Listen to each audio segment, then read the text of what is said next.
శ్రీరాజయోగి గురు శిష్యం నిజానంద దీక్షితం గుడిశ నరసింహయోగి నామాంకితం సద్గురుతే నమో నమః.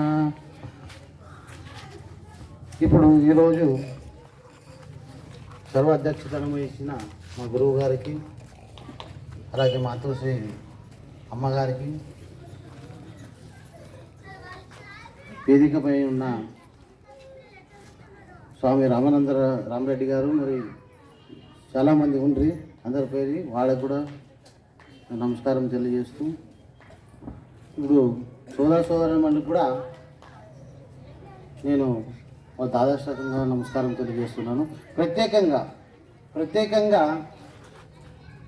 మన ఆశ్రమంలో నిజానంద స్వామి ఎక్కడెక్కడో నిర్మించారో అక్కడ ఉత్త వేదాంత మాటలు కాకుండా కూడా ఇక్కడ ఎంతో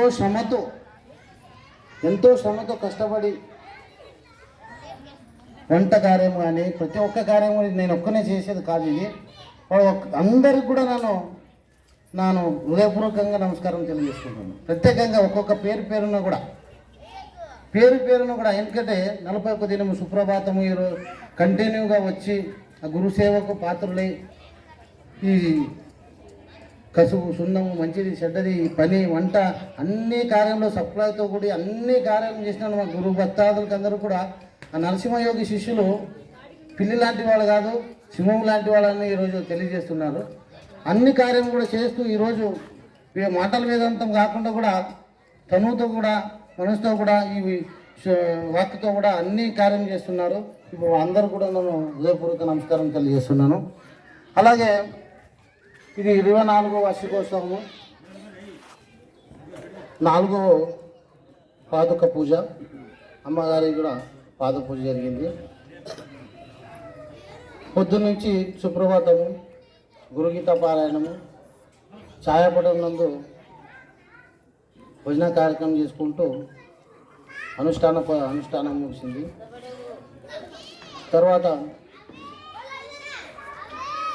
భోజనాలు, తీర్థ ప్రసాదములు, ఇప్పుడు వేదాంత వైజ్ఞానిక మహాసభ జరుగుతుంది. అందరూ గురువులైన వాళ్ళు కూడా బాగా చాలా చక్కగా చెప్పినారు.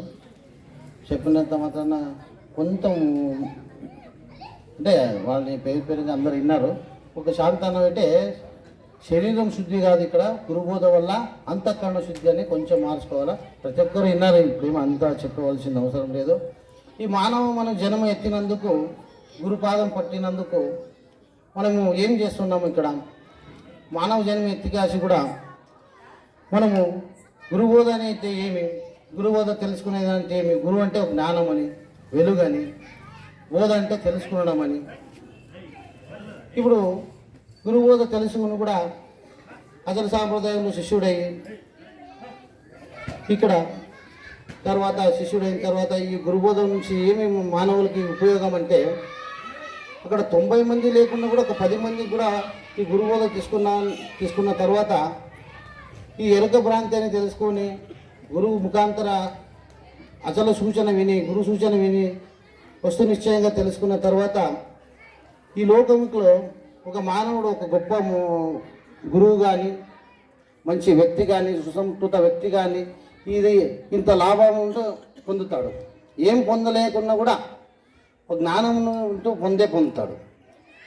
ఈ జ్ఞానం పొంది కూడా ఒక సుసంస్కృతి ఏమి తెలిసినా కూడా ప్రబోధని వెలిగలుగుతాడు అనేది ఇక్కడ గురు కీర్తిని ఉంటుంది.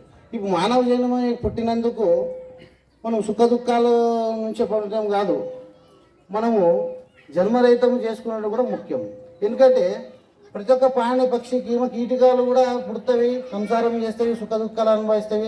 మానవుడు కూడా పుట్టినక్కడ కూడా మనం సుఖ దుఃఖాలు అనుభవించడానికే పుట్టినామా? జన్మరహితం చేసుకునే పుట్టినా మనము అసలుగా గురుబోధ తెలుసుకున్న వాళ్ళుగా తీసుకోలేని వాళ్ళు కూడా మానవ జన్మ ఎత్తడం, గురువు కూడా ఆ భగవంతుడు కూడా మానవతో ఉండే తెలుసుకోవాలి, మానవ జన్మం ఎత్తే తెలుసుకోవాలి గురువు భగవంతుడు అనేవాడు. అట్లనే మన మానవ జన్మ వచ్చింది ఎందుకోసము?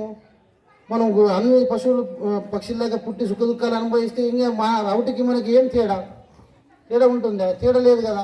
అందుకే మనము వచ్చిందే మానవ జన్మ ఎత్తింది ఎందుకోసం అంటే ఈ జన్మమైన భ్రాంతి రహితం చేసుకోవడానికే అని పెద్దల వాదం. చేసుకుంటేనే ఇది దానికి మళ్ళీ జన్మ లేనట్లు అర్థమవుతుంది. అదే కాకుండా ఇప్పుడు ఏ సాధన నీకెందుకు వీసానికి పనికిరాదు వినుమాయ్య, నా సాధుల చేత విన్నది ఏ సాధన లేని బోధ నెరిగిస్తూ పోకు, సాధనలందు మరిగితే రాకు. ఏ సాధన వల్లనని నీవు భాష చేసితే నేను పరిపూర్ణ బోధన వినిపిస్తా, సాధనలందు మరిగితే రాకు అని గురువులు ఒక శ్లోకంలో చెప్తాడు. అంటే ఏ సాధన నీకెందుకు, సాధనలు మరిగితే రాకు. ఎందుకంటే ఏమి చేసినా ఒక సాధన నుంచి వ్యర్థమే అవుతుంది, కానీ జన్మరహితం కాదనేది గురువుల సిద్ధాంతం. సాధనలందు పోతే ఇక్కడ రాకు.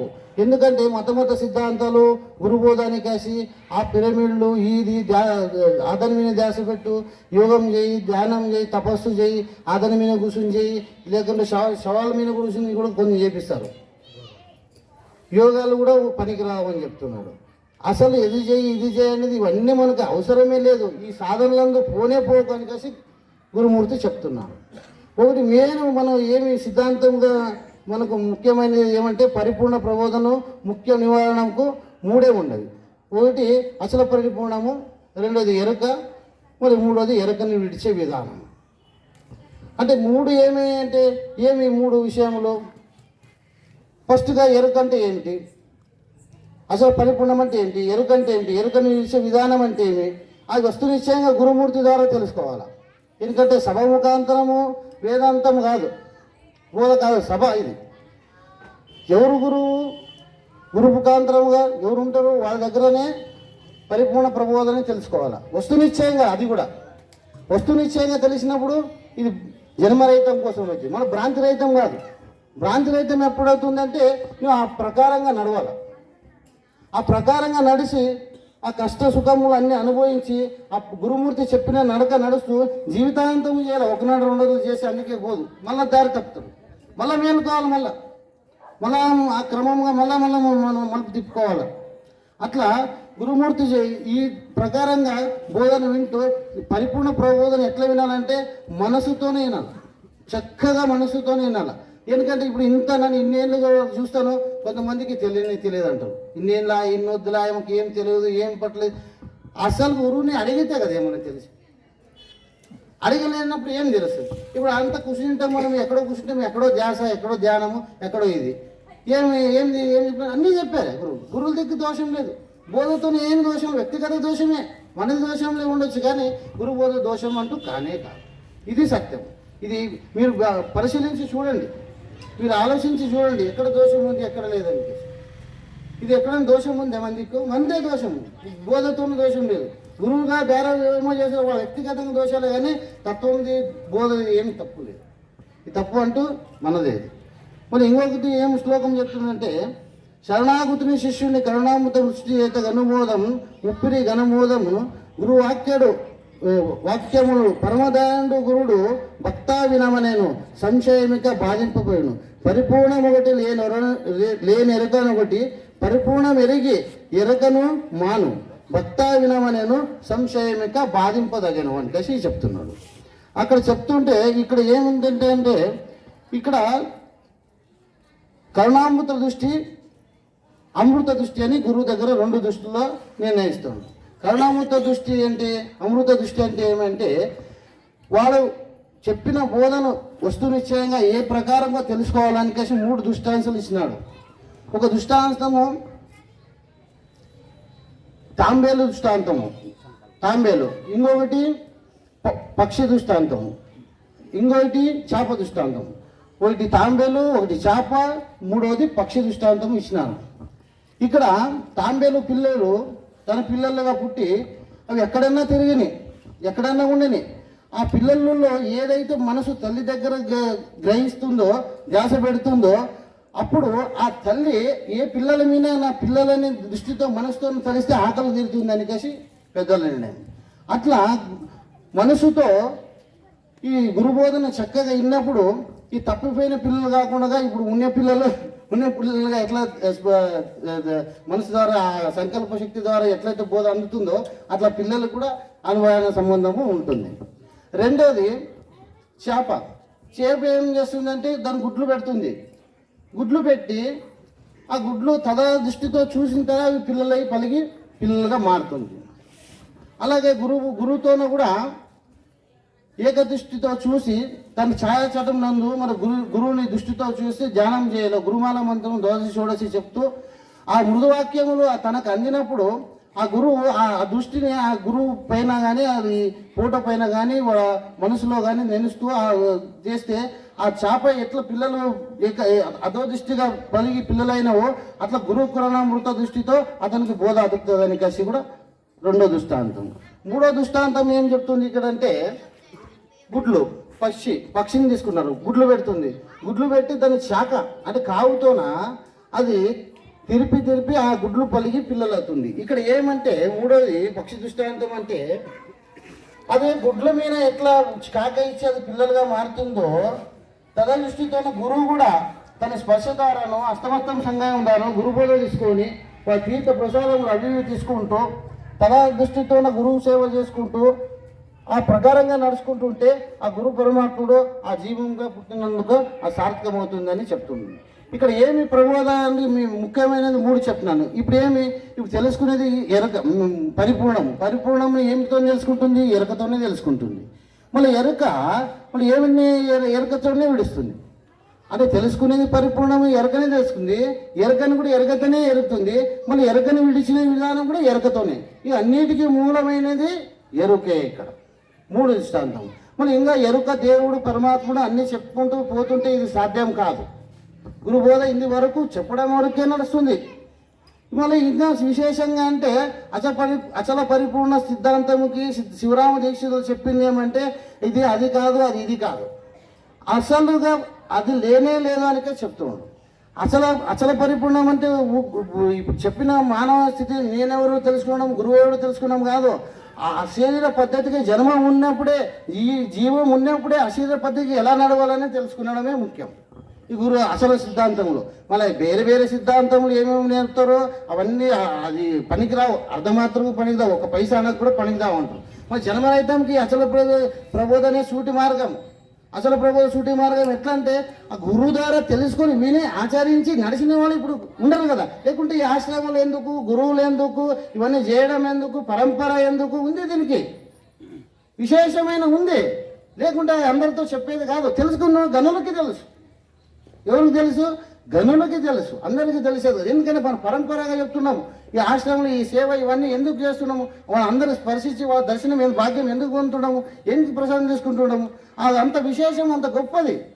ఆ గొప్పదాన్ని కూడా ఇది మళ్ళీ ఈ గొప్పది కూడా లేనట్లు చేసుకుంటుంది.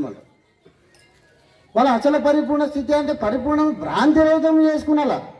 భ్రాంతిరహితం చేసుకున్నంటే ఆ పద్ధతికి నడవాల.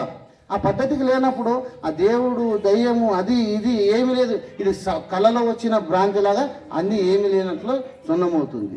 అప్పుడు ఆ గురు పరమాత్మలో అందరూ ఈ పరిపూర్ణ పూర్వదని తెలుసుకున్నారని నా ఈ 2 ఇంకొక కథ చెప్తున్నా. ఏమంటే నడుచుకున్నాలంటే కూడా ఇది అంత ఈజీ కాదు. ఒక వేదాంతి ఒక సభ చెప్తున్నాడు. ఇక్కడ రమణ రైచూరే తెలుసుకుని సభ చెప్తూ ఒక 10 మంది 20 మంది 1000 మంది కలుసున్నాడు. అట్లే వేదాంతం చెప్తూ అతను జన ప్రచారం అయిపోయాడు. అతను ఒక దిక్కు పూజకి పిలిపించినాడు. బస్సులో పోయినాడు. బస్సులో పోతే ఏమవుతుంది? అప్పుడు బస్సులో పోయినప్పుడు టికెట్ తీసుకున్నాడు. వాడు కండక్టర్ ఏం చేసినాడు? ఒక 10-20 ఎక్కువ ఇచ్చిన తర్వాత ఎన్నుకున్నాడు ఇతను వేదాంతి. ఎన్నుకున్న తర్వాత ఏం చేసినాడు? ఎన్నుకుని ఏమో 20 రూపాయలు ఎక్కువ వచ్చింది, ఉండలే ఇస్తామా వద్దా వాపసు? లేదు, వాడు ఎంతోమందికి 10 రూపాయలు 20 రూపాయలు వెనక రాసిస్తాడు కదా, ఉంటే ఉండని 20 అని ఒక దిక్కేసం చేస్తుంది. ఈ మళ్ళీ ఏం చేస్తాడు? లేదు ఇదంతా చేసేది తప్పు, లేదు తెలుసుకుంటే మళ్ళీ వాడు అడిగితే మళ్ళీ వాడు ఏమన్నా తెలుసుకుని తప్పు నానేమన్నా తప్పు నడుస్తున్నా అని అన్ని ఆలోచన చేసే లోపల మళ్ళీ ఆ వేదాంతి మళ్ళీ అది చేస్తే ఉండాలి నీకు దిగిపోము. ఇంక వేరే ఊరికి వచ్చినా నేను ఇదెవరు నన్ను ఎవరు చూసారా, నానేం తప్పు చేసినట్లు ఉంటుంది. ఆ 20 ఉంటే ఉండిపోకలే, వాడు ఎంతమందికి చిట్లు రాసి ఇచ్చినాడు ఫోన్లే అని ఈ నడవలే ఆలోచన చేసుకుంటాడు. ఆ ఆలోచన చేసి పేరు ఎట్లా ఉంటుందో అది కూడా దారాదంట గురువులు. అప్పుడు కండక్టర్ దగ్గరికి పోతే ఆలోచన చేస్తున్నా 20 తీసి ఇచ్చినంట. అప్పుడు కండక్టర్ అన్నట, నాన్న కూడా నేను వేదాంతం ఏంటప్ప, మీరు మాటల వరకేనా నడుస్తారా లేదని బేకండాన్ని 20 ఎక్కువ ఇచ్చిందని అంటూ. బేకండాన్ని 20 ఎక్కువ ఇచ్చిన సూతం మీకు మాట్లాడతారా ఏమన్నా? మీరు అలాగ నడుస్తారు, మీ వేదాంతం నన్ను వచ్చి విన్నాను, దానికి మేము చూసి 20 ఎక్కువ ఇచ్చిన బేకండాన్ని. అప్పుడు వాడు మనసు సంతృప్తిగా పోయి దిగి ఎంతో ఉల్లాసంగా సంతోషంగా పోయి ఆ రోజు నిద్రపోతాడు. ఎందుకంటే ఒక చిన్న తప్పు కూడా మనం ఎంత ద్రోహంగా చేస్తుందంటే మనం ఆ తప్పు నడిచినప్పుడు ఎలాగ సరి చేస్తుంది? అప్పుడు సరిపోతుందా? సరిపోదు. అలా కాకుండా ఈ గురువు కరుణకు కృపకు పాత్రలు అయితే జన్మ మరణ భ్రాంతి రైతు చేసుకున్నారని గురు కృపకు పాత్ర కావాలని ఈ రెండుతో వాక్యంతో ముగిస్తున్నాను. జై సద్గురు మహారాజుకు జై.